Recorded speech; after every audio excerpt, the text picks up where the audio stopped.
Well, we certainly had a good time with it while it lasted. We ended up losing our one and only Walmart special drone last night. Actually,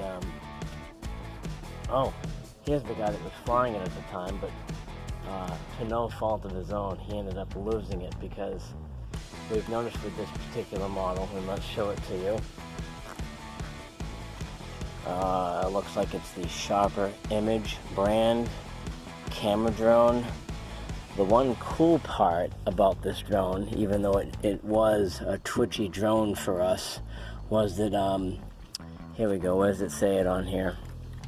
Here we go. Capture photos and video with audio. Most of your drones on the market, at least that I'm aware of, do not capture audio. They just take video or pictures. This one did both. Sort of on the inexpensive side, or should I say very inexpensive side.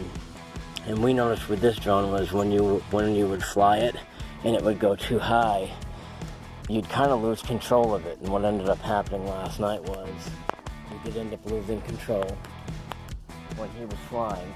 It went way up. It went up to about this part of the neighborhood and then dropped straight down. No, it kept on going straight, but then it's dropping. It was way up there, and then we lost control of it, and it dropped straight down. We did take about 20 minutes last night at about 9 o'clock to try and find it. Oh, actually, that's another sidebar.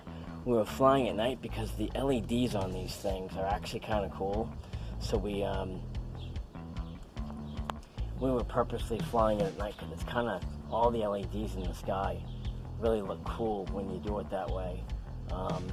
So we were doing that, and it got way up to that point, and then it kind of twitched out and then fell.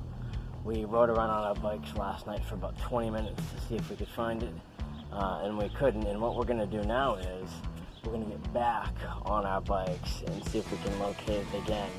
And if we can't find it, I am really strongly tempted to go and pick up a DJI Spark, which is a kind of on the lower grade professional style type drone, and for about $600 you can pick up like the Fly More combo. And, I mean, we do day trips to the beach and stuff like that. It would work out really good for something like that, and I'm kind of confident that the DJI Spark would be easier to control than one of these guys. So